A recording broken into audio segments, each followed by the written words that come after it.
Bonjour à tous, c'est Benoît aka Magic et aujourd'hui on se retrouve pour une toute nouvelle vidéo les amis. Aujourd'hui je fais une vidéo un peu spéciale pour vous parler d'un événement auquel j'ai participé récemment, j'ai nommé la Brocante du Geek, deuxième édition à Reims. Ça s'est déroulé le dimanche 31 octobre, le jour d'Halloween, oui, au Boulingrin à Reims. Cette brocante s'est déroulée de 9h à 17h. J'adore partager avec vous les événements auxquels je participe et les expositions que je fais dans des endroits plus ou moins insolites. Si vous également vous aimez ça, je vous invite d'ores et déjà à vous abonner à cette chaîne pour ne louper aucun événement auquel je participe et à lâcher ton plus gros pouce bleu en signe de soutien. C'est gratuit, merci beaucoup.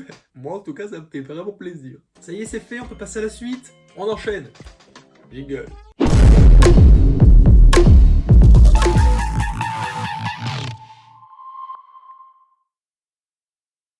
À 7h du matin, j'étais sur place au Boulingrin pour installer mon stand. Le Boulingrin, qu'est-ce que c'est? Le Boulingrin, aussi appelé les Halles centrales de Reims, a été construit entre 1927 et 1929 et abrite un marché couvert.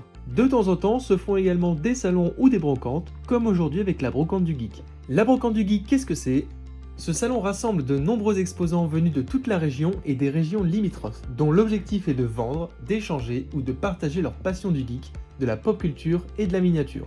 Tout y passe, auto, train, avion, bateau, tracteur, figurines, Lego, Playmobil, mécano, maquettes, modélisme, poupées, bois, tôle, mécanique, jouets, jeux anciens, manga, consoles de jeux, jeux vidéo, comics, bandes dessinées, jeux de société, figurines, livres SF, fantasy et fantastique, DVD, films cultes, jeux de cartes, goodies, et j'en passe, je m'arrête là parce que je vais faire une crise cardiaque. C'est la deuxième fois pour ma part que je participe à la Brocante du Geek et vous commencez à me connaître pour les abonnés les plus fidèles. Moi j'adore tout ce qui se rapproche de près ou de loin à cet univers. Voilà pourquoi je me suis inscrit à cette fameuse brocante, mes dessins étant pile poil en plein dans ce thème. J'ai donc à 7h du matin jusqu'à 9h installé mon stand comme à chaque événement. Il est beau mon stand, n'est-ce pas? Vous pouvez me le dire dans les commentaires, j'apprécie le geste. À 8h, il y avait déjà une queue monstrueuse. Ça s'explique très facilement puisque les collectionneurs le savent. Les objets sur place sont parfois rares et peuvent se revendre une petite fortune. La brocante a duré de 9h à 17h ce jour-ci, et c'était franchement une très belle journée. Il faisait super beau, vous étiez présents en masse à cette brocante. Il y avait même des gens qui venaient déguisés, comme par exemple ce mec en tortue ninja. Bon, on le voit pas dans la vidéo, mais moi aussi il va bien checker. Comme à chaque fois que je fais un salon ou une brocante, j'ai été accueilli par vos sourires et vos compliments sur mes dessins. Ce qui, je ne vous le cache pas, me fait toujours ce petit effet de fierté. Vous avez été beaucoup à vous arrêter à mon stand pour discuter, échanger ou tout simplement vous offrir l'un de mes cadres. Merci à tous d'avoir participé à cette brocante du geek, deuxième édition à Reims. Aussi bien aux exposants qu'aux visiteurs, merci à tous. Il y avait beaucoup de monde et une très bonne ambiance, ce qui est très important dans un salon. Pour tous les amateurs de l'univers geek, je recommande à 1000% cette brocante. J'ai fait attention à ne pas trop bouger de mon stand parce que je me connais, sinon j'aurais tout acheté. Les porte-clés, les figurines, tout ce qui est de collection, j'adore ça. Heureusement, je n'ai rien acheté. Par contre, j'ai vu lors de cette brocante du geek des collègues dessinateurs, comme par exemple Ted Drawing. Allez checker ce qu'il fait, il est super sympa. Je vous laisse profiter des super belles images que j'ai faites pour vous. Je vous retrouve tout de suite après.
En tout cas pour ma part, j'ai hâte d'être à l'année prochaine pour pouvoir participer à la 3e édition et croyez-moi, j'y serai. En attendant les amis, vous pouvez vous abonner comme je vous le disais en début de vidéo, c'est gratuit, ça me fait plaisir et ça me soutient. Et puis si toutes les semaines tu regardes mes vidéos et que tu ne t'abonnes pas, je ne comprends pas pourquoi. Alors vas-y, fais-le. Je t'invite également à mettre ton plus beau pouce bleu, ça me montre que tu aimes mes vidéos et les concepts que je présente, donc mets-le, s'il te plaît. Si tu aimes la vidéo bien sûr. Je ne force à rien, on ne force pas chez Magic Corp. En tout cas, on se retrouve dimanche prochain 18h pour une nouvelle vidéo les amis. En attendant, portez-vous bien, faites vos trucs, moi je fais les miens dans mon coin. On se dit à dimanche prochain 18h pour une nouvelle vidéo les amis. C'était Magic. Ciao.